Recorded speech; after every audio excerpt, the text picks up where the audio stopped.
Bolero ਗੱਡੀ ਸੀ, ਕਰੋਲਾ ਗੱਡੀ ਸੀ। ਕਰੋਲਾ ਗੱਡੀ ਜਿਹੜੀ ਹੈ ਉਹ ਪੰਜਾਬ ਤੋਂ ਹੀ ਮੰਗਵਾਈ ਗਈ ਸੀ, ਜਿਵੇਂ ਮਨੋਜ ਰਾਠੀ ਸਾਡੇ ਸਹਿਯੋਗੀ ਹੁਣੇ ਦੱਸ ਰਹੇ ਸੀ।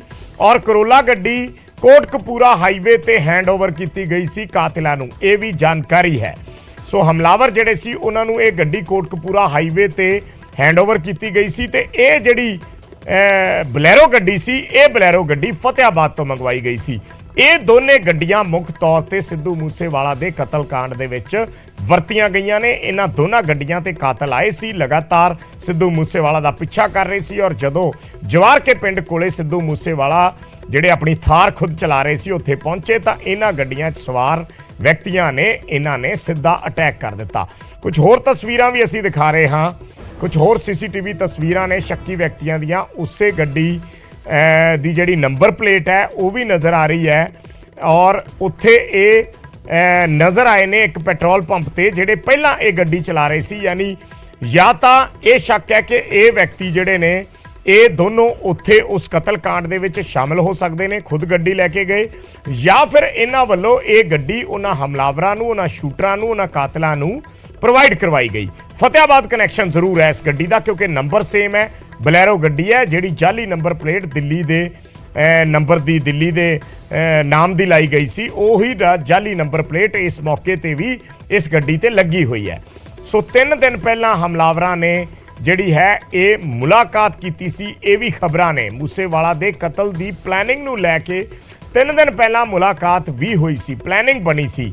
पर अचानक उस दे विच जदों फैसला आ गया सिक्योरिटी घट करन दा तां फिर एकदम एक्टिव हो गए और इन्हां ने उस कतल कांड नूं अंजाम दे दिता। यानी ये काफ़ी समय तो रेकी कर रहे सी, इस कतल कांड नूं अंजाम देण दी फिराक दे विच सी, सिद्धू मूसेवाला दे पिछे लगे हुए सी। जिस दिन मौका मिलिया इन्हां ने अटैक कर दिता और सिद्धू मूसेवाला दी हत्या कर दी। सो ये जिहड़ियां कड़ियां ने पुलिस इन्हां सारियां कड़ियां नूं जोड़ के वेख रही है, इन्हां सारे एंगल तो जांच कर रही है।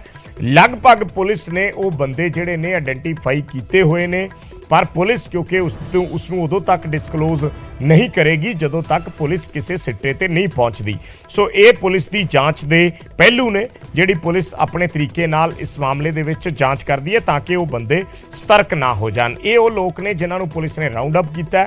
फतेहाबाद तो बहुत सारे ਜਿਹੜੇ क्रिमिनल जिन्हां दा क्रिमिनल हिस्टरी है, क्रिमिनल रिकॉर्ड है, जिन्हां ने किसी भी तरीके नाल इस मामले दे विच मदद की है, पुलिस उन्हां सारियां दे जरिए ही अगे शूटरां तक, कातलां तक पहुंचण दी कोशिश दे विच है। और पुलिस दियां वख-वख टीमां पंजाब पुलिस अपने पद्धर ते कर रही है, दिल्ली पुलिस का स्पैशल सैल भी इन्हां दे पिछे लग्या होया। सो इस तरीके नाल ये जिहड़ियां कड़ियां ने ये जुड़दियां ने, जिन्हां नूं इन्हां तस्वीरां दे जरिए समझाउण दी असीं कोशिश कर रहे हैं। वार-वार इस नंबर का जिक्र हुंदा है DL 10CT 0196। गौरव शुक्ला मेरे सहयोगी जुड़ गए ने होर गलबात लई। गौरव, पॉइंट टू पॉइंट खंगालन की जरूरत है। आप 5 दिनों तो लगातार इस ते कवरेज जिहड़ी है कर रहे हैं, कोई भी अपडेट आउंदी है, कोई CCTV फुटेज आउंदी है, किसी एंगल तो कोई जानकारी आउंदी है तो उसका एनालिसिस करने की कोशिश करते हैं। ये तस्वीरां जिवें मनोज राठी दस रहे सी कि ये उस कतल कांड तो पहलां दियां ने। सो सब तो वड्डा सवाल तो इस दे विच यही आउंदा है कि की यही शूटर सी, की यही हमलावर सी, या इन्हां वल्लों मदद की गई सी ते अगे कतल कांड नूं किसी होर व्यक्तियों ने अंजाम दिता है। बिल्कुल एक जांच का विषय जरूर है कि जो शख्स इस समय पेट्रोल पंप वाली तस्वीर दे विच नजर आ रही कि बाकी इन्हां दे वल्लों गोलियां चलाईयां गईयां या नहीं चलाईयां गईयां जी। पर विजय एक बहुत इंपॉर्टेंट पॉइंट है कि इस करोला नूं लैके या इस बलैरो नूं लैके कोई तरीके की घटना नहीं कि फतेहाबाद दे विच चोरी हो गई, 22 तरीक नूं चोरी हो गई या 21 नूं चोरी हो गई, उस तो बाद इसका इस्तेमाल किया गया होवे। एक बहुत अहम है, जिवें ऑल्टो चोरी हुई नाल दी नाल ऑल्टो होई गई तो उस तो नाल दी नाल पुलिस दे कोल इन्फॉर्मेशन उसदी पहुंच गई। तो हुण जेकर नहीं पहुंची, एक चीज तो बहुत क्लीयर है कि जिहड़े हमलावर सी वही इसका इस्तेमाल पिछले कुछ दिनों तो कर रहे। ठीक है, दूसरा पॉइंट क्यों अपन हुण इसनूं आपस में लिंक करने की कोशिश करिए चीज़ां नूं। देखो, एक पासे लॉरेंस बिश्नोई गैंग का पूरा इस समय जिक्र है, तो लॉरेंस बिश्नोई गैंग कित्थे एक्टिव है? लॉरेंस बिश्नोई गैंग एक्टिव है पंजाब दे विच, हरियाणा दे विच, राजस्थान दे विच। तो ये भी एक ट्रायंगल जरूर बनता नजर आ रहा है कि जे एक गड्डी हरियाणा तो लियांदी गई, एक करोला पंजाब तो लियांदी गई, तो समझ आ रहा है कि लॉरेंस बिश्नोई जे इसकी जिम्मेवारी लै रहा है, पूरी गैंग इसकी जिम्मेवारी लै रही है, तो एक तरीके नाल समझ आता है कि हाँ ये पूरा कनैक्शन बन रहा है। तो हुण इत्थे यह भी पॉइंट है कि ये लोगों ने गड्डी मुहैया करवाई या फिर यही खुद चला के उत्थे चले गए कि इन्होंने गड्डी मुहैया करवाई, उस तो बाद जिहड़े हमलावर ने वो पंजाब तो या फिर राजस्थान तो आए, ਇਹ ਵੀ ਹੋ ਸਕਦਾ ਹੈ ਕਿ ਅਲੱਗ-ਅਲੱਗ ਬਿਲਕੁਲ ਹੋਣ, ਕਿ ਕੁਝ ਲੋਕਾਂ ਦੀ ਜ਼ਿੰਮੇਵਾਰੀ ਹੋਵੇ ਸਿਰਫ ਕੋਟਕਪੂਰਾ ਹਾਈਵੇ ਤੱਕ ਗੱਡੀ ਪਹੁੰਚਾਉਣ ਦੀ, ਉਸ ਤੋਂ ਬਾਅਦ ਗੱਡੀ ਤੋਂ ਦੂਰ ਹੋ ਗਏ ਤੇ ਰਾਜਸਥਾਨ ਤੋਂ ਲੋਕ ਆਏ ਹੋਣ ਜਿਨ੍ਹਾਂ ਨੇ ਗੱਡੀ ਨੂੰ ਡਰਾਈਵ ਕਰਕੇ ਉਸ ਘਟਨਾ ਨੂੰ ਅੰਜਾਮ ਦਿੱਤਾ ਹੋਵੇ। ਦੇਖੋ ਜਾਂਚ ਦੇ ਵਿਸ਼ੇ ਹੈਗੇ ਆ ਸਾਰੇ, ਪਰ ਜਦੋਂ ਬਹੁਤ ਸਾਰੀਆਂ ਚੀਜ਼ਾਂ ਆਪਸ ਦੇ ਵਿੱਚ, ਜੋ ਤੁਸੀਂ ਜ਼ਿਕਰ ਕਰ ਰਹੇ ਸੀ, ਗੱਡੀਆਂ ਨੂੰ ਜੁੜਿਆ ਜਾਂਦਾ ਹੈ। ਪੁਲਿਸ ਦੇਖੋ ਇਸ ਦੇ ਉੱਪਰ ਲਾਜ਼ਮੀ ਤੌਰ ਤੇ ਕੰਮ ਕਰ ਰਹੀ ਹੋਏਗੀ। ਜਿਹੜੀ CCTV ਅੱਜ ਆਪਣੇ ਕੋਲ ਹੈਗੀ ਹੈ ਉਹ ਪੁਲਿਸ ਦੇ ਕੋਲ ਆਲਰੇਡੀ ਹੈਗੀ ਹੈ, ਔਰ ਪੁਲਿਸ ਵੀ ਇਸ ਦੇ ਉੱਤੇ ਜ਼ਰੂਰ ਜਾਂਚ ਕਰ ਰਹੀ ਹੋਏਗੀ।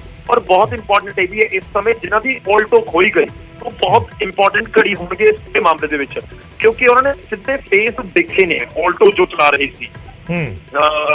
ਉਮੀਦ ਉਹਨਾਂ ਨੇ ਦੇਖੇ ਹੋਣਗੇ ਜਿਨ੍ਹਾਂ ਤੋਂ ਗਨ ਪੁਆਇੰਟ ਦੇ ਉੱਤੇ ਆਲਟੋ ਖੋਲੀ ਗਈ, ਤਾਂ ਪੁਲਿਸ ਉਹਨਾਂ ਨੂੰ ਵੀ ਕਿਤੇ ਨਾ ਕਿਤੇ ਲੈ ਕੇ ਇਨਵੈਸਟੀਗੇਟ ਕਰੇਗੀ ਕਿ ਜੋ ਪੈਟਰੋਲ ਪੰਪ ਦੇ ਉੱਤੇ ਪੈਟਰੋਲ ਪਵਾ ਰਿਹਾ ਸ਼ਖਸ ਔਰ ਜਿਨ੍ਹਾਂ ਨੇ ਤੁਹਾਡੀ ਗੱਡੀ ਖੋਈ, ਕਿ ਆਪਸ ਦੇ ਵਿੱਚ ਉਹਨਾਂ ਦੀ ਸ਼ਕਲ ਮਿਲਦੀ ਹੈ। ਹਾਲਾਂਕਿ ਇੱਥੇ ਇਹ ਵੀ ਪੁਆਇੰਟ ਹੈ ਕਿ ਜਿਨ੍ਹਾਂ ਨੇ ਗੱਡੀ ਖੋਈ ਉਹ ਕਰੋਲਾ ਵਾਲੇ ਸੀ, ਕਿਉਂਕਿ ਜਦੋਂ ਆਪਾਂ ਇੱਕ ਨਵੀਂ CCTV ਅੱਜ ਦਿਨ ਦੀ ਦੇਖ ਰਹੇ ਹਾਂ, ਉੱਥੇ ਇੱਕ ਆਲਟੋ ਤੇ ਆਲਟੋ ਦੇ ਪਿੱਛੇ ਬਲੈਰੋ ਨਜ਼ਰ ਆ ਰਹੀ ਹੈ। ਇਹ ਬੜਾ ਕਲੀਅਰ ਹੈ ਕਿ ਜਿਹੜੇ ਕਰੋਲਾ ਦੇ ਵਿੱਚ ਸਵਾਰ ਸੀ ਉਹਨਾਂ ਨੇ ਆਲਟੋ ਖੋਈ ਸੀ। ਤਾਂ ਇਹ ਪੂਰਾ ਇੱਕ ਸੀਕਵੈਂਸ ਜ਼ਰੂਰ ਬਣਦਾ ਹੋਇਆ ਨਜ਼ਰ ਆ ਰਿਹਾ। ਪਰ ਇੱਥੇ ਬਹੁਤ ਇੰਪੋਰਟੈਂਟ ਪੁਆਇੰਟ ਇਹ ਹੈ ਕਿ 20 ਤਰੀਕ ਨੂੰ ਜੇਕਰ ਬਲੈਰੋ ਫਤਿਹਾਬਾਦ ਦੇ ਵਿੱਚ ਦੇਖੀ ਗਈ, ਵੀ ਜਾਣਕਾਰੀ ਮੁਤਾਬਕ 3 ਦਿਨ ਪਹਿਲਾਂ ਆਪਸ ਦੇ ਵਿੱਚ ਮਿਲਦੇ ਨੇ, ਯਾਨੀ ਕਿ 25 ਜਾਂ 26 ਤਰੀਕ ਨੂੰ ਇਹਨਾਂ ਦੀ ਮੁਲਾਕਾਤ ਸਾਰੇ ਹਮਲਾਵਰਾਂ ਦੀ ਆਪਸ ਦੇ ਵਿੱਚ ਹੋਈ ਹੈ। ਤਾਂ ਇਹ ਜਿਹੜੀ ਸਾਜ਼ਿਸ਼ ਹੈ ਹੋ ਸਕਦਾ ਕਿ 10 ਦਿਨ ਪਹਿਲਾਂ, 15 ਦਿਨ ਪਹਿਲਾਂ, ਜਾਂ ਫਿਰ ਮਈ ਜਾਂ ਅਪ੍ਰੈਲ ਜਾਂ ਤੁਸੀਂ ਕਹਿ ਸਕਦੇ ਮਾਰਚ ਦੇ ਵਿੱਚ ਘੜੀ ਜਾਣੀ ਸ਼ੁਰੂ ਹੋ ਗਈ ਹੋਵੇ ਕਿ ਕਦੋਂ ਵਾਰਦਾਤ ਨੂੰ ਅੰਜਾਮ ਦੇਣਾ। ਉਸ ਤੋਂ ਬਾਅਦ ਘੜੀਆਂ ਜੁੜੀਆਂ ਗਈਆਂ ਆਪਸ ਦੇ ਵਿੱਚ, ਇਹਨਾਂ ਨੇ ਸਾਜ਼ਿਸ਼ ਜਿਸ ਤਰੀਕੇ ਨਾਲ ਘੜੀ ਹੈ, ਪਰ ਬਹੁਤ ਜ਼ਬਰਦਸਤ ਪਲੈਨਿੰਗ ਹੈ। ਤੁਸੀਂ ਇਸ ਚੀਜ਼ ਤੋਂ ਦੇਖੋ ਕਿ ਜਿਹੜੀ ਦਿਨ ਦੇ ਵਿੱਚ ਤਸਵੀਰਾਂ CCTV ਵਾਲੀਆਂ ਵੀ ਸਾਹਮਣੇ ਆਈਆਂ ਨੇ ਵਿਜੇ, ਕਿਉਂਕਿ ਆਪਾਂ ਦਿਨ 'ਚ ਗੱਲ ਵੀ ਕਰ ਰਹੇ ਸੀ ਕਿ ਜਿਸ ਤਰੀਕੇ ਨਾਲ ਉੱਥੋਂ ਨਿਕਲੇ ਨੇ, ਕਿਉਂਕਿ ਜੇ ਤੁਸੀਂ ਇੱਕ ਪਿੰਡ ਦੇ ਵਿੱਚ ਚਲੇ ਜਾਓ, ਤੁਹਾਨੂੰ ਰਸਤਾ ਨਹੀਂ ਪਤਾ, ਇੱਕ ਬਿਲਕੁਲ ਨਵੇਂ ਏਰੀਏ ਦੇ ਵਿੱਚ ਚਲੇ ਜਾਓ ਤੁਸੀਂ, ਮੈਂ ਕਹਿੰਦਾ ਜੇ ਤੁਹਾਨੂੰ ਕਿਸੇ ਜ਼ਿਲ੍ਹੇ ਦਾ ਪਤਾ ਹੈ ਉੱਥੇ ਵੀ ਚਲੇ ਜਾਓ, ਹਰ ਪਿੰਡ ਦੀ ਰੋਡ ਆਪਾਂ ਨੂੰ ਨਹੀਂ ਪਤਾ ਹੁੰਦੀ, ਤਾਂ ਉੱਥੇ ਫਿਰ ਦਿੱਕਤ ਹੁੰਦੀ ਹੈ ਕਿ ਕਿੱਥੋਂ ਨਿਕਲ ਕੇ ਚਲੇ ਗਏ। ਪਿੰਡਾਂ ਦੀਆਂ ਸੜਕਾਂ ਤੋਂ, ਲਿੰਕ ਰੋਡ ਤੋਂ ਗੱਡੀਆਂ ਨਿਕਲੀਆਂ ਨੇ, ਯਾਨੀ ਕਿ ਨਾ ਸਿਰਫ ਉਹਨਾਂ ਨੇ ਸਿੱਧੂ ਮੂਸੇਵਾਲਾ ਦੇ ਘਰ ਤੋਂ ਚੱਲਣ ਦੀ ਰੇਕੀ ਕੀਤੀ, ਉਸਦੀ ਰੇਕੀ ਕੀਤੀ ਗਈ, ਉਸਦੀ ਗੱਡੀਆਂ ਦੀ ਰੇਕੀ ਹੋਈ, ਉਸਦੇ ਘਰ ਦੇ ਬਾਹਰ ਦੀ ਰੇਕੀ ਹੋਈ, ਉਸ ਪੂਰੇ ਰੂਟ ਦੀ ਰੇਕੀ ਹੋਈ, ਬਲਕਿ ਉਸ ਪੂਰੇ ਇਲਾਕੇ ਦੀ ਰੇਕੀ ਕੀਤੀ ਗਈ ਹੈ ਕਿ ਜੇ ਸਿੱਧੂ ਮੂਸੇਵਾਲਾ ਜਵਾਹਰ ਕੇ ਗਿਆ, ਵਾਰਦਾਤ ਨੂੰ ਅੰਜਾਮ ਦੇ ਕੇ ਕਿੱਧਰੋਂ ਨਿਕਲਣਾ, ਜੇ ਮੂਸੇਵਾਲਾ ਕਿਸੇ ਹੋਰ ਥਾਂ ਤੇ ਗਿਆ, ਵਾਰਦਾਤ ਨੂੰ ਅੰਜਾਮ ਦੇ ਕੇ ਕਿਸ ਪਾਸੇ ਨਿਕਲਣਾ। ਤਾਂ ਇਹ ਪੂਰੀ ਰੇਕੀ ਇੱਕ ਤਰੀਕੇ ਨਾਲ ਕੀਤੀ ਗਈ ਹੈ। ਪਰ ਪਲੈਨਿੰਗ ਦੇ ਵਿਚਾਲੇ ਜਿਹੜੀਆਂ ਗੱਡੀਆਂ ਦਾ ਇਸਤੇਮਾਲ ਹੋਇਆ ਉਹ ਵੀ ਦੇਖੋ ਬਹੁਤ ਸ਼ਾਤਰਾਨਾ ਤਰੀਕੇ ਨਾਲ ਕੀਤਾ ਗਿਆ। ਇਹ ਨਹੀਂ ਕਿ ਕੋਈ ਪੰਜਾਬ ਦੀ ਉਹ ਗੱਡੀ ਇਸਤੇਮਾਲ ਹੋ ਗਈ ਜਾਂ ਦੋਨੋਂ ਗੱਡੀਆਂ ਪੰਜਾਬ ਦੀਆਂ, ਦੋਨੋਂ ਗੱਡੀਆਂ ਹਰਿਆਣਾ ਦੀਆਂ, ਦੋਵੇਂ ਗੱਡੀਆਂ ਇੱਕ ਪੰਜਾਬ ਦੀ ਇੱਕ ਹਰਿਆਣਾ ਦੀ ਇਸਤੇਮਾਲ ਕਰਨਾ। ਔਰ ਇਹ ਵੀ ਦੱਸਦਾ ਹੈ ਕਿ ਇਹ ਵੱਡੇ ਪੱਧਰ ਦੇ ਉੱਤੇ ਪਲੈਨਿੰਗ ਹੋਈ ਹੈ। ਪੰਜਾਬ, ਹਰਿਆਣਾ, ਰਾਜਸਥਾਨ ਜਿੱਥੇ ਲਾਰੈਂਸ ਬਿਸ਼ਨੋਈ ਦਾ ਗੈਂਗ ਐਕਟਿਵ ਦੱਸਿਆ ਜਾਂਦਾ ਹੈ, ਕਿਤੇ ਨਾ ਕਿਤੇ ਉਹਨਾਂ ਨੇ ਪੂਰਾ ਫੋਕਸ ਕਰਕੇ ਵੱਖ-ਵੱਖ ਥਾਵਾਂ ਤੋਂ ਬੰਦੇ ਬੁਲਾ ਕੇ, ਗੱਡੀਆਂ ਬੁਲਾ ਕੇ ਇਸ ਵਾਰਦਾਤ ਨੂੰ ਅੰਜਾਮ ਦਿੱਤਾ ਹੈ। ਔਰ ਉਸਦਾ ਨਤੀਜਾ ਜੋ ਹੋਇਆ ਉਹ ਤਾਂ ਸਾਰਿਆਂ ਨੂੰ ਆਪਾਂ ਜਾਣਦੇ ਹਾਂ। ਬਿਲਕੁਲ ਗੌਰਵ, ਕਿਉਂਕਿ ਜੇ ਆਪਾਂ ਵਿੱਕੀ ਮਿੱਡੂ ਖੇੜਾ ਦੇ ਮਰਡਰ ਦੀ ਗੱਲ ਕਰੀਏ, ਵਿੱਕੀ ਮਿੱਡੂ ਖੇੜਾ ਦੀਆਂ ਜੋ CCTV ਤਸਵੀਰਾਂ ਜਿਸ ਮੌਕੇ ਉਹਨਾਂ ਦਾ ਕਤਲ ਕੀਤਾ ਗਿਆ ਜੋ ਸਾਹਮਣੇ ਆਈਆਂ ਸੀ, ਤਾਂ ਉਸ ਦੇ ਵਿੱਚ ਵਿੱਕੀ ਮਿੱਡੂ ਖੇੜਾ ਅਕਸਰ ਆਪਣੀ ਜਿਹੜੀ ਫੋਰਚੂਨਰ ਗੱਡੀ ਸੀ ਉਸ ਤੇ ਇਕੱਲੇ ਘੁੰਮਦੇ ਸੀ। ਔਰ ਮੋਹਾਲੀ ਦੇ ਵਿੱਚ, ਚੰਡੀਗੜ੍ਹ ਦੇ ਵਿੱਚ ਜਿੰਨੇ ਲੋਕ ਵਿੱਕੀ ਮਿੱਡੂ ਖੇੜਾ ਨੂੰ ਜਾਣਦੇ ਆ, ਅਸੀਂ ਵੀ ਬਹੁਤ ਵਾਰੀ ਨਿੱਜੀ ਤੌਰ ਤੇ ਉਹਨਾਂ ਨੂੰ, ਕਿਉਂਕਿ ਕਾਲਜ ਸਟੂਡੈਂਟ ਸੀ, ਯੂਨੀਵਰਸਿਟੀ ਦੇ ਟਾਈਮ ਕਵਰੇਜ ਕਰਦੇ ਹੋਏ ਮਿਲਦੇ ਸੀ, ਔਰ ਉਸ ਤੋਂ ਬਾਅਦ ਵੀ ਜੇ ਕਦੇ ਇੱਕ ਦੋ ਵਾਰ ਕਿਤੇ ਲੰਘਦੇ ਮੁਲਾਕਾਤ ਹੋਈ ਤਾਂ ਵਿੱਕੀ ਮਿੱਡੂ ਖੇੜਾ ਅਕਸਰ ਆਪਣੀ ਫੋਰਚੂਨਰ ਗੱਡੀ ਤੇ ਇਕੱਲੇ ਘੁੰਮਦੇ ਸੀ। ਸੋ ਉਹ ਵਿੱਕੀ ਮਿੱਡੂ ਖੇੜਾ ਦਾ ਮਰਡਰ ਹੋਇਆ, ਉਹ ਆਪਾਂ ਦੇਖਿਆ ਕਿ 2 ਜਾਣੇ ਆਏ ਔਰ ਗੋਲੀਆਂ ਮਾਰ ਕੇ ਉਹਨਾਂ ਦਾ ਕਤਲ ਕਰਕੇ ਚਲੇ ਗਏ। ਪਰ ਸਿੱਧੂ ਮੂਸੇਵਾਲਾ ਦਾ ਜਿਹੜਾ ਮਰਡਰ ਹੋਇਆ, ਇਹ ਪਲੈਨਿੰਗ ਕੁਝ ਵੱਖਰੇ ਤਰ੍ਹਾਂ ਦੀ ਹੈ ਜਿਹਦਾ ਤੁਸੀਂ ਜ਼ਿਕਰ ਕਰ ਰਹੇ ਹੋ। ਇੱਕ ਤੇ ਸਿੱਧੂ ਮੂਸੇਵਾਲਾ ਨਾਮ ਵਿੱਕੀ ਮਿੱਡੂ ਖੇੜਾ ਦੇ ਮੁਕਾਬਲੇ ਜੇ ਆਪਾਂ ਜ਼ਿਕਰ ਕਰੀਏ ਤਾਂ ਸਿੱਧੂ ਮੂਸੇਵਾਲਾ ਇੱਕ ਬਹੁਤ ਵੱਡਾ ਨਾਮ, ਬਹੁਤ ਵਰਲਡ ਫੇਮਸ ਨਾਮ ਸੀ। ਸੋ ਐਡੇ ਵੱਡੇ ਕਤਲकांड ਨੂੰ, ਐਡੇ ਵੱਡੇ ਘਟਨਾਕ੍ਰਮ ਨੂੰ ਅੰਜਾਮ ਦੇਣਾ ਆਪਣੇ ਆਪ ਦੇ ਵਿੱਚ ਬਹੁਤ ਵੱਡੀ ਪਲੈਨਿੰਗ ਕੀਤੀ ਗਈ ਹੋਣੀ ਹੈ, ਇਸ ਦੇ ਵਿੱਚ ਕੋਈ ਦੋ ਰਾਏ ਨਹੀਂ ਹੈ। ਹਾਂ ਬਿਲਕੁਲ, ਤੁਸੀਂ ਜਿਹੜਾ ਜ਼ਿਕਰ ਕਰ ਰਹੇ ਹੋ ਕਿ ਵਿੱਕੀ ਮਿੱਡੂ ਖੇੜਾ ਔਰ ਸਿੱਧੂ ਮੂਸੇਵਾਲਾ ਦੇ ਕਤਲ ਦੇ ਵਿੱਚ ਦੇਖੋ ਗੈਂਗਵਾਰ ਜਿਹੜੀ ਹੋਈ, ਮਿੱਡੂ ਖੇੜਾ ਦਾ ਕਤਲ ਹੋਇਆ ਜਾਂ ਬਦਲਾ ਲੈਣ ਦੇ ਲਈ ਸਿੱਧੂ ਮੂਸੇਵਾਲਾ ਦਾ ਕਤਲ ਕਰ ਦਿੱਤਾ, ਜੋ ਵੀ ਚੱਲ ਰਿਹਾ ਉਹ ਜਾਂਚ ਦਾ ਵਿਸ਼ਾ ਹੈ। ਪਰ ਦੇਖੋ ਪਲੈਨਿੰਗ ਦੀ ਦੂਜੀ ਗੱਲ ਇਹ ਹੈ ਨਾ ਕਿ ਸਿੱਧੂ ਮੂਸੇਵਾਲਾ ਦੇ ਕੋਲ ਇੱਕ ਬੁਲੇਟ ਪ੍ਰੂਫ ਗੱਡੀ ਸੀ। ਸਿੱਧੂ ਮੂਸੇਵਾਲਾ ਦੇ ਕੋਲ ਕੁਝ ਦਿਨ ਪਹਿਲਾਂ ਤੱਕ 4 ਜਿਹੜੇ ਗਨਮੈਨ ਸੀ। ਇਹ ਵੀ ਕਾਬਿਲ ਗੌਰ ਹੈ ਕਿਉਂਕਿ ਸਿਕਿਉਰਿਟੀ ਦਾ ਬਹੁਤ ਜ਼ਿਕਰ ਹੋ ਰਿਹਾ ਕਿ ਜੇ 22 ਤਰੀਕ ਨੂੰ ਗੱਡੀ ਉੱਥੀ ਸੀ, 3 ਦਿਨ ਪਹਿਲਾਂ ਮਿਲੇ ਨੇ ਸਿੱਧੂ ਮੂਸੇਵਾਲਾ ਤੇ ਕਾਤਲ ਆਪਸ ਦੇ ਵਿੱਚ, ਤਾਂ ਇਸ ਦਾ ਬਹੁਤ ਕਲੀਅਰ ਮਤਲਬ ਹੈ ਕਿ ਸਿਕਿਉਰਿਟੀ ਖਤਮ ਹੋਣ ਤੋਂ ਪਹਿਲਾਂ ਹੀ ਇਹ ਪਲੈਨਿੰਗ ਤਾਂ ਹੋ ਚੁੱਕੀ ਸੀ। ਇਹ ਬਹੁਤ ਕਲੀਅਰ ਹੈ ਕਿਉਂਕਿ 24 ਘੰਟੇ ਪਹਿਲਾਂ ਸਿਕਿਉਰਿਟੀ ਘਟਾਈ ਗਈ ਹੈ ਤੇ ਉਸ ਤੋਂ ਬਾਅਦ ਵਾਰਦਾਤ ਨੂੰ ਅੰਜਾਮ ਦਿੱਤਾ ਗਿਆ। ਤੁਸੀਂ ਇਹ ਜ਼ਰੂਰ ਕਹਿ ਸਕਦੇ ਹੋ ਕਿ ਉਹ ਇੰਤਜ਼ਾਰ ਕਰ ਰਹੇ ਸੀ ਤੇ ਇਹਨੂੰ ਚਲੇ ਜਦੋਂ ਸਿਕਿਉਰਿਟੀ ਘਟਣ ਦੀਆਂ ਖਬਰਾਂ ਸਾਹਮਣੇ ਆਈਆਂ ਤਾਂ ਉਹਨਾਂ ਨੂੰ ਲੱਗਿਆ ਕਿ ਬਿਲਕੁਲ ਸਹੀ ਮੌਕਾ ਹੈ ਕਿ ਉਹਨੀ ਵਾਰਦਾਤ ਨੂੰ ਅੰਜਾਮ ਦਿੱਤਾ ਜਾਵੇ। ਔਰ ਉਸ ਤੋਂ ਬਾਅਦ ਰੇਕੀ ਤਾਂ ਹੋਈ ਹੈ। ਦੇਖੋ ਲੱਗਦਾ ਕਿ ਰੇਕੀ ਇਸ ਤਰੀਕੇ ਨਾਲ ਵੀ ਹੋਈ ਹੈ, ਕਿਉਂਕਿ ਤੁਸੀਂ ਜੋ ਜ਼ਿਕਰ ਕਰ ਰਹੇ ਹੋ ਵਿੱਕੀ ਮਿੱਡੂ ਖੇੜਾ ਦੀ ਵੀ ਰੇਕੀ ਹੋਈ ਹੋਏਗੀ। ਔਰ ਇਹ ਇੱਕ ਪਬਲਿਕ ਡੋਮੇਨ ਦੇ ਵਿੱਚ ਹੈ ਕਿ ਵਿੱਕੀ ਮਿੱਡੂ ਖੇੜਾ ਆਪਣੀ ਫੋਰਚੂਨਰ ਦੇ ਵਿੱਚ ਇਕੱਲੇ ਘੁੰਮਦੇ ਨੇ, ਤਾਂ ਉਹਨਾਂ ਦੀ ਵਾਰਦਾਤ ਨੂੰ ਅੰਜਾਮ ਦੇਣ ਲੱਗੇ। ਕਿਉਂਕਿ ਗੌਰਵ, ਮੈਂ ਇਸ ਦਾ ਜ਼ਿਕਰ ਇਸ ਲਈ ਕਰ ਰਿਹਾ ਕਿ ਜਦੋਂ ਇਹ ਸਾਰੀਆਂ ਕੜੀਆਂ ਜੋੜਦੇ ਆ, ਚਾਹੇ ਗੁਰਲਾਲ ਬਰਾੜ ਦੇ ਮਰਡਰ ਦਾ ਜ਼ਿਕਰ ਹੋਵੇ, ਵਿੱਕੀ ਮਿੱਡੂ ਖੇੜਾ ਦਾ ਜ਼ਿਕਰ ਹੋਵੇ, ਉਸ ਤੋਂ ਪਹਿਲਾਂ ਇੱਕ ਰਵੀ ਖਵਾਜ ਕੇ ਸਰਪੰਚ ਦਾ ਇੱਕ ਮੈਰਿਜ ਪੈਲੇਸ ਦੇ ਵਿੱਚ ਕਤਲ ਹੋਇਆ ਸੀ, ਇਹ ਸਾਰੇ ਰਿਵਲਰੀ ਦੇ ਜਿਹੜੇ ਆ ਉਹ ਨਤੀਜੇ ਸੀ ਇੱਕ ਦੂਜੇ ਦੇ ਗੈਂਗਸ ਦੇ। ਪਰ ਉਹ ਸਾਰੇ ਉਹ ਸੀ, ਚਾਹੇ ਵਿੱਕੀ ਮਿੱਡੂ ਖੇੜਾ ਹੋਵੇ, ਗੁਰਲਾਲ ਬਰਾੜ ਹੋਵੇ, ਇਹ ਈਜ਼ੀ ਟਾਰਗੇਟ ਸੀ ਸਾਰੇ ਜਿਨ੍ਹਾਂ ਦਾ ਕਤਲ ਹੋਇਆ, ਈਜ਼ੀ ਟਾਰਗੇਟ ਸੀ। ਪਰ ਸਿੱਧੂ ਮੂਸੇਵਾਲਾ ਈਜ਼ੀ ਟਾਰਗੇਟ ਨਹੀਂ ਸੀ। ਬਿਲਕੁਲ ਨਹੀਂ ਸੀ ਈਜ਼ੀ ਟਾਰਗੇਟ। ਦੇਖੋ ਇੱਥੇ ਇਹ ਵੀ ਪੁਆਇੰਟ ਹੈ ਕਿ ਸਿੱਧੂ ਮੂਸੇਵਾਲਾ ਦੇ ਕਤਲ ਤੋਂ ਬਾਅਦ ਕਿ ਹੁਣ ਗੈਂਗ ਵਾਰ ਦਾ ਅੰਤ ਪੰਜਾਬ ਦੇ ਵਿੱਚ ਹੋਣ ਜਾ ਰਿਹਾ ਹੈ ਜਾਂ ਫਿਰ ਇੱਕ ਅਲੱਗ ਲੈਵਲ ਦੇ ਉੱਤੇ ਪਹੁੰਚਣ ਜਾ ਰਹੀ ਹੈ ਜੀ। ਕਿਉਂਕਿ ਸਿੱਧੂ ਮੂਸੇਵਾਲਾ ਦੇ ਕਤਲ ਤੋਂ ਬਾਅਦ ਜੋ ਤੁਸੀਂ ਜ਼ਿਕਰ ਕਰ ਰਹੇ ਹੋ ਕਿ ਜਿਨ੍ਹਾਂ ਦੇ ਹੁਣ ਤੱਕ ਕਤਲ ਹੋਏ ਨੇ, ਉਹ ਸਿੱਧੂ ਮੂਸੇਵਾਲਾ ਦੇ ਕੰਪੇਅਰ ਕੀਤਾ ਜਾਵੇ ਤਾਂ ਉਨੇ ਜ਼ਿਆਦਾ ਫੇਮਸ ਨਹੀਂ ਸੀ। ਕਿ ਸਿੱਧੂ ਦਾ ਇੱਕ ਅਲੱਗ ਲੈਵਲ ਦੇ ਉੱਤੇ ਜਾ ਕੇ ਫੇਮਸ ਪੂਰੇ ਵਰਲਡ ਦੇ ਵਿੱਚ ਸੀ। ਤਾਂ ਸਿੱਧੂ ਮੂਸੇਵਾਲਾ ਦੇ ਕਤਲ ਤੋਂ ਬਾਅਦ ਦੋ ਚੀਜ਼ਾਂ ਹੁੰਦੀਆਂ ਨਜ਼ਰ ਆ ਰਹੀਆਂ ਨੇ ਕਿ ਜਾਂ ਤਾਂ ਪੁਲਿਸ ਦਾ ਐਕਸ਼ਨ ਜ਼ਬਰਦਸਤ ਨਜ਼ਰ ਆਏਗਾ ਕਿ ਗੈਂਗ ਵਾਰ ਦੇ ਉੱਤੇ ਅਗਲੇ ਕੁਝ ਸਾਲਾਂ ਤੱਕ ਬਿਲਕੁਲ ਫੁੱਲ ਸਟਾਪ ਲੱਗ ਜਾਏਗਾ, ਜਾਂ ਫਿਰ ਇਹ ਬਦਲਾਖੋਰੀ ਵਾਲੀ ਜਿਹੜੀ ਇੱਕ ਗੈਂਗ ਵਾਰ ਦਾ ਪੂਰਾ ਸਿਲਸਿਲਾ ਤੁਰਿਆ ਔਰ ਪੰਜਾਬ ਨੂੰ ਕੁਝ ਹੋਰ ਮਾੜੇ ਦਿਨ ਦੇਖਣ ਲਈ ਮਜਬੂਰ ਕਰ ਦੇਗਾ। ਪਰ ਰੇਕੀ ਦਾ ਅਸੀਂ ਵਾਰ-ਵਾਰ ਜ਼ਿਕਰ ਕਰ ਰਹੇ ਹਾਂ ਕਿ ਸਿੱਧੂ ਦੀ ਰੇਕੀ ਇਸ ਕਰਕੇ ਵੀ ਹੋਈ, ਇਹ ਵੀ ਹੋ ਸਕਦਾ ਹੈ ਇਹ ਜਾਂਚ ਦਾ ਵਿਸ਼ਾ ਹੈ ਵਿਜੇ, ਕਿ ਸਿੱਧੂ ਦਾ ਕੋਈ ਬਹੁਤ ਕਰੀਬੀ ਤਾਂ ਨਹੀਂ ਹੈ ਇਸ ਦੇ ਵਿੱਚ। ਉਹ ਇਸ ਕਰਕੇ ਕਹਿੰਦੇ ਕਿ ਸਿੱਧੂ ਜੇ ਆਪਣੀ ਸਿਕਿਉਰਿਟੀ ਨੂੰ ਲੈ ਕੇ ਬਹੁਤ ਜ਼ਿਆਦਾ ਇਸ ਤਰੀਕੇ ਨਾਲ ਤੁਸੀਂ ਕਹਿ ਸਕਦੇ ਹੋ ਕਿ ਇੱਕ ਤਰੀਕੇ ਨਾਲ ਜਿਵੇਂ ਆਪਾਂ ਵੇਖਦਾ ਕਰਦੇ ਨੇ ਕਿ ਠੀਕ ਹੈ ਰਹਿਣ ਦਿਓ ਯਾਰ, ਕੋਈ ਗੱਲ ਨਹੀਂ, ਤੁਸੀਂ ਨਾ ਜਾਓ ਨਾਲ, ਮੈਨੂੰ ਕਿਸੇ ਨੇ ਕੀ ਕਹਿਣਾ, ਮੈਂ ਤਾਂ 10 ਮਿੰਟ ਸਾਹਮਣੇ ਬਾਜ਼ਾਰ ਦੇ ਵਿੱਚ ਜਾ ਕੇ ਆਉਣਾ। ਤਾਂ ਕਿ ਇਸ ਤਰੀਕੇ ਦੀ ਇਨਫੋਰਮੇਸ਼ਨ ਵੀ ਗੈਂਗਸਟਰਾਂ ਦੇ ਕੋਲ ਸੀ ਕਿ ਸਿੱਧੂ ਜੇ ਦਿਨ ਦੇ ਵਿੱਚ ਆਪਣੇ ਘਰੋਂ 5 ਵਾਰ ਨਿਕਲਦੇ ਨੇ ਤਾਂ 3 ਵਾਰ ਸਿਕਿਉਰਿਟੀ ਲੈ ਕੇ ਜਾਂਦੇ ਨੇ, 2 ਵਾਰ ਉਹਨਾਂ ਕੋਲ ਹੁੰਦੀ ਹੋਣੀ। ਔਰ ਸਿੱਧੂ ਜਦੋਂ ਅਰਾਊਂਡ 5-10 ਕਿਲੋਮੀਟਰ ਦੇ ਵਿੱਚ ਜਾਂਦੇ ਨੇ, ਚਾਹੇ ਕਿਸੇ ਰਿਸ਼ਤੇਦਾਰ ਦੇ ਕੋਲ ਜਾਣਾ ਹੋਵੇ ਜਾਂ ਮਾਨਸਾ ਮਾਰਕੀਟ ਦੇ ਵਿੱਚ ਜਾਣਾ ਹੋਵੇ ਜਾਂ ਕੋਈ ਹੋਰ ਕੰਮ ਜਾਣਾ ਹੋਵੇ, ਤਾਂ ਉਦੋਂ ਸਿਕਿਉਰਿਟੀ ਕਈ ਵਾਰ ਉਹਦੇ ਨਾਲ ਨਹੀਂ ਹੁੰਦੀ। ਕਿ ਇਸ ਤਰੀਕੇ ਦੀ ਇਨਫੋਰਮੇਸ਼ਨ ਪਹਿਲਾਂ ਤੋਂ ਸੀ ਲੀਕ ਹੁੰਦੀ ਸੀ ਜਾਂ ਪਹਿਲਾਂ ਤੋਂ ਦਿੱਤੀ ਜਾ ਰਹੀ ਸੀ ਜਾਂ ਉਸ ਦਿਨ ਵੀ ਦਿੱਤੀ ਗਈ ਸੀ, ਅੱਜ ਸਿਕਿਉਰਿਟੀ ਨਹੀਂ ਹੈ। ਦੇਖੋ ਜੇ ਸਿਕਿਉਰਿਟੀ ਹੁੰਦੀ ਤਾਂ ਸਰਕਾਰ ਇਹ ਦਾਅਵਾ ਕਰ ਰਹੀ ਹੈ ਕਿ ਜਿਹੜੇ ਸਿਕਿਉਰਿਟੀ ਵਾਲੇ ਗਨਮੈਨ ਸੀ ਉਹਨਾਂ ਦੇ ਕੋਲ ਵੀ ਜਿਹੜੇ ਵੈਪਨ ਸੀਗੇ ਉਹ ਆਧੁਨਿਕ ਵੈਪਨ ਸੀ। ਤਾਂ ਜੇ ਫਿਰ ਮੁਕਾਬਲੇ ਵਾਲੀ ਸਥਿਤੀ ਬਣ ਜਾਂਦੀ।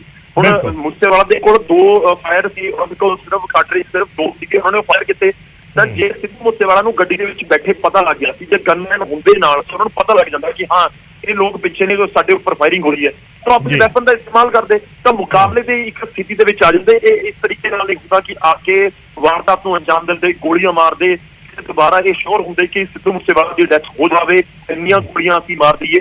ਤਾਂ ਬੜੀਆਂ ਸਾਰੀਆਂ ਚੀਜ਼ਾਂ ਆਪਸ ਦੇ ਵਿੱਚ ਜ਼ਰੂਰ ਕੜੀ ਦਰ ਕੜੀ ਮਿਲ ਰਹੀ ਹੈ।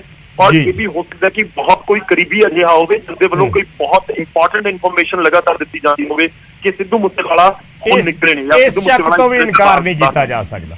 ਬਿਲਕੁਲ ਬਿਲਕੁਲ, ਕਿ ਕੋਈ ਬਹੁਤ ਕਰੀਬੀ ਦਾ ਕੋਈ ਇਨਕਾਰ ਨਹੀਂ ਕੀਤਾ ਜਾ ਸਕਦਾ ਕਿ ਕੋਈ ਬਹੁਤ ਕਰੀਬੀ ਜਾਂ ਕੋਈ ਅਜਿਹਾ ਸ਼ਖਸ ਜਿਸ ਦੇ ਕੋਲ ਸਿੱਧੂ ਬਾਰੇ ਪੂਰੀ ਇਨਫੋਰਮੇਸ਼ਨ ਹੋਵੇ ਉਹੀ ਪੂਰੀ ਇਨਫੋਰਮੇਸ਼ਨ ਲੀਕ ਕਰ ਰਿਹਾ ਹੋ।